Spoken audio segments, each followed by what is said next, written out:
अभी साथियों, इस विषय पर बात करने के लिए मैं आमंत्रित करना चाहूँगा माननीय चौधरी विकास पटेल, राष्ट्रीय महासचिव बामसेफ एवं राष्ट्रीय अध्यक्ष राष्ट्रीय पिछड़ा वर्ग मोर्चा उत्तर प्रदेश, माननीय चौधरी विकास पटेल।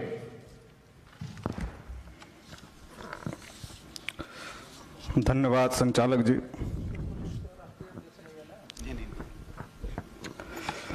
बामसेफ के एवं राष्ट्रीय मूल निवासी संघ के 37वें राष्ट्रीय अधिवेशन के तीसरे सत्र के कार्यक्रम की अध्यक्षता कर रहे आदरणीय वामन मेश्राम साहब, तमाम सम्मानित अतिथि एवं वक्तागण और इस अधिवेशन को पूरे देश भर में और पूरी दुनिया में सुन रहे मूल निवासी साथियों,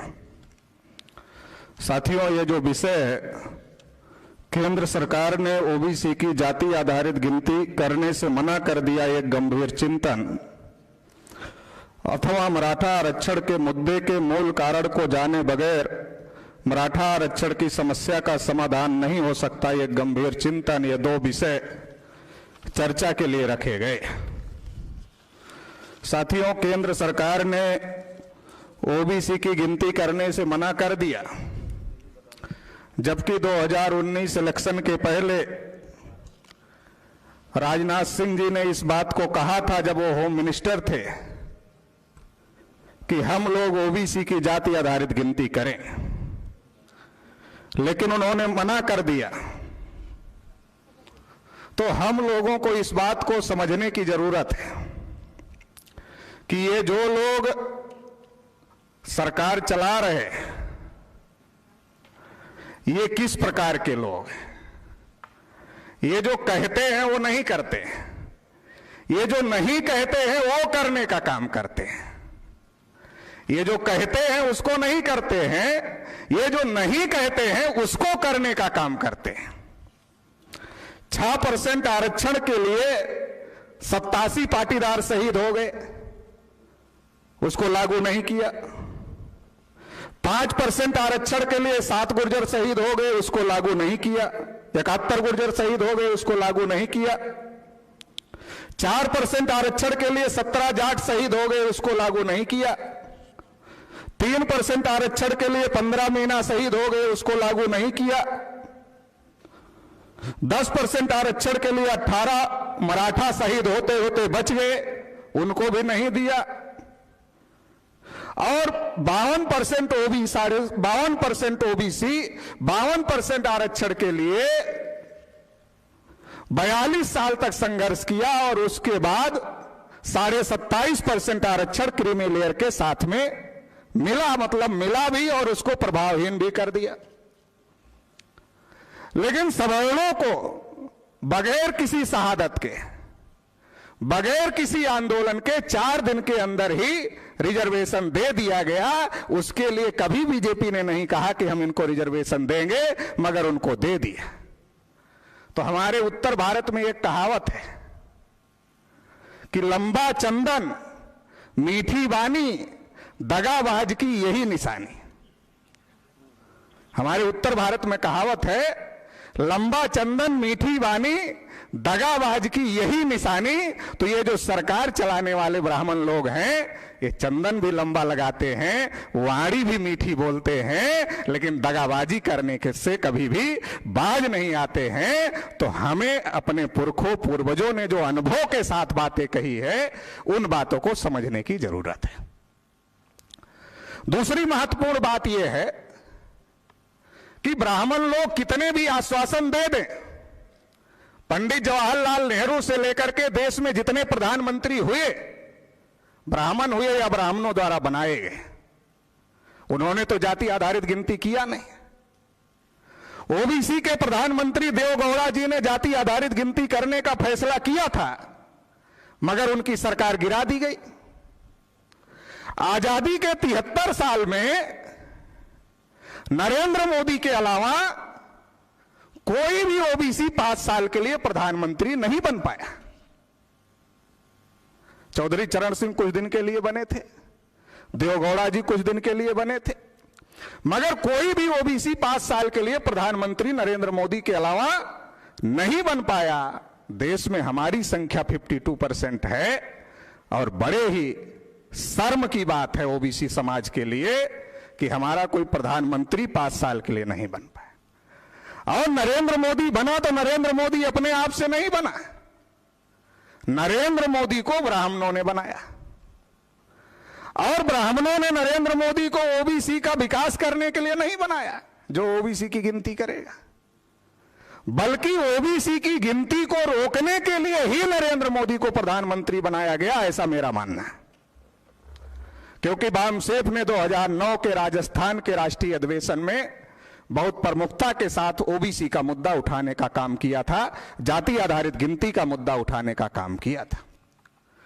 और जब 2010 में भारत मुक्ति मोर्चा बना तो सबसे पहला आंदोलन का जो सब्जेक्ट रखा गया वो जाति आधारित गिनती, और ओबीसी की जाति आधारित गिनती का सब्जेक्ट, सबसे बड़ा सब्जेक्ट भारत मुक्ति मोर्चा के बैनर के तहत पूरे देश भर में ओबीसी के लोगों को जागृत करने के लिए रखा गया।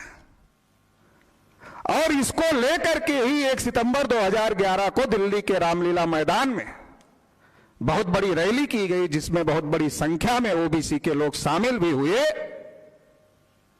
और जो ओबीसी के नेता थे उन नेताओं ने भी पार्लियामेंट को बंद करने का काम किया। इससे आरएसएस को यह बात समझ में आ गई कि बामसेफ जिस कोशिश में लगा हुआ है, ओबीसी को जागृत करने की जिस कोशिश में बामसेफ लगा हुआ है, ओबीसी जागृत हो रहा है। यह बात आरएसएस के लोगों को समझ में आ गई। और जब यह बात आरएसएस के लोगों को समझ में आ गई कि ओबीसी जागृत हो रहा है, तो आरएसएस के लोगों ने सोचा कि ओबीसी के नाम पर नरेंद्र मोदी को प्रधानमंत्री बनाया जाए और ओबीसी के ही सत्यानाश का सारा कार्यक्रम नरेंद्र मोदी के माध्यम से चलाया जाए। क्योंकि अगर ब्राह्मण ओबीसी की गिनती को रोकने का फैसला करते, अगर ब्राह्मण ओबीसी को नीट में रिजर्वेशन नहीं देते, अगर ब्राह्मण प्रधानमंत्री ओबीसी के 314 बच्चे जो आईएएस बन गए थे उनकी नियुक्ति को रोकते, अगर ब्राह्मण प्रधानमंत्री ओबीसी की स्कॉलरशिप को बंद करता, तो ओबीसी ब्राह्मणों के विरोध में खड़ा हो सकता था, बड़ा बवाल ब्राह्मणों के विरोध में हो सकता था। तो ब्राह्मणों ने सोचा कि ओबीसी का सत्यानाश करना है, लेकिन ओबीसी को ही आगे करके ओबीसी का सत्यानाश करना है, इसलिए नरेंद्र मोदी को आगे किया।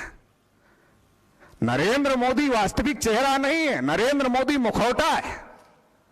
जैसे कभी कभी आदमी अपना चेहरा छुपाने के लिए दूसरे का मुखौटा लगा लेता है तो देखने में उसका वास्तविक चेहरा नहीं दिखता है, वैसे जो आरएसएस के ब्राह्मण हैं उन्होंने नरेंद्र मोदी का मुखौटा लगा लिया है और पीछे से सारा का सारा काम नरेंद्र मोदी नहीं कर रहा है, आरएसएस के ब्राह्मण कर रहे हैं। इस बात को हम लोगों को समझने की जरूरत है कि जो पिछड़े वर्ग के अंदर जागृति आई और बामसेफ के माध्यम से जो जागृति लाई गई, उसको डाइवर्ट करने के लिए नरेंद्र मोदी को पिछड़े वर्ग के नाम पर प्रधानमंत्री का कैंडिडेट घोषित किया गया और प्रधानमंत्री बनाया गया। राजनाथ सिंह की जहां तक बात है तो आरएसएस तो मुख्यतः ब्राह्मणों का संगठन है, वो क्षत्रियों को भी ज्यादा तवज्जो नहीं देते। और अभी आज का जो सिस्टम है ये तो ब्राह्मण और बनियों का सिस्टम चल रहा है। ब्राह्मण राजा बन रहा है या राज सत्ता को नियंत्रित कर रहा है, और जो बनिया है बनियों को फायदा हो रहा है। अडानी अंबानी जैसे बनियों के लिए देश बेचा जा रहा है, ये स्थिति देश के अंदर निर्माण हो गई। इसलिए अगर हम पिछड़े वर्ग के लोग इस बात की उम्मीद करते हैं कि वो आसानी से हमारी गिनती कर देंगे, तो हमारी गिनती करने वाले नहीं। लेकिन हमें इस बात को समझने की जरूरत है, जब हम 52% हैं या उससे ज्यादा है, तो फिर आखिर हम अपनी गिनती इस देश के अंदर क्यों नहीं करवा पा रहे? यह बात हमको सोचने की सबसे ज्यादा जरूरत है। हमारी संख्या अगर ज्यादा है तो हम अपनी गिनती क्यों नहीं करवा पा रहे हैं, यह हमारे लिए सबसे बड़ा सोचने का विषय है। और इसका एक ही कारण है, हम ओबीसी जरूर हैं, शरीर से ओबीसी हैं, ओबीसी के घर में पैदा हुए इसलिए ओबीसी हैं, गवर्नमेंट हमको सर्टिफिकेट देती है इसलिए भी ओबीसी है। लेकिन हम दिमाग से कब ओबीसी हैं? हम दिमाग से कब ओबीसी हैं? ये मोबाइल हमारा है, सिम कार्ड आप में से कोई लगा दे तो नेटवर्क किसका पकड़ेगा? जिसका सिम कार्ड रहेगा उसका नेटवर्क पकड़ेगा, भले ही मोबाइल हमारा है। ऐसे ही हमारे ओबीसी लोग हैं, पैदा हुए ओबीसी के घर में, नौकरी लेने के लिए सर्टिफिकेट भी ओबीसी का लगाते हैं, सरकार भी उनको ओबीसी का सर्टिफिकेट दे रही है, लेकिन वो अपने को ओबीसी मानते ही नहीं। हमारी पहचान ओबीसी कहां है? हम अपने को ओबीसी कहां मान रहे हैं? हम तो अपने को यादव मान रहे हैं, कुर्मी मान रहे हैं और दूसरी जाति मान रहे हैं, हम अपने को ओबीसी कब मान रहे हैं? अगर आप शेड्यूल कास्ट के आदमी को पूछो कि कौन हो, वो सबसे पहले कहता मैं शेड्यूल कास्ट हूं, एससी हूं। आप शेड्यूल ट्राइब के आदमी को पूछो आप कौन हो, सबसे पहले कहता मैं शेड्यूल ट्राइब हूं। बाद में जब उसको आप पूछोगे आप उसमें किस जाति के हो, तब वो अपनी जाति का नाम बताता है। लेकिन अगर आप ओबीसी के लोगों को पूछो आप कौन हो, बोलता मैं कुंभी हूं, मैं यादव हूं, मैं मौर्य हूं, मैं कुशवाहा हूं, मैं राजभर हूं, मैं निषाद हूं। मतलब वो जाति को ज्यादा तवज्जो दे रहा है, अपनी कैटेगरी को जिससे उसको लाभ मिल रहा है उसको तवज्जो नहीं दे रहा है। जाति जो ब्राह्मणों ने बनाई हमको विभाजित करने के लिए, उस जाति को तवज्जो दे रहा है, जो कि फिजिकली नहीं, जो केवल दिमाग में। जाति कहीं नहीं है, जाति केवल दिमाग में है। लेकिन दिमाग में जो जाति है उसकी वजह से हम ओबीसी होकर के नहीं लड़ पा रहे हैं।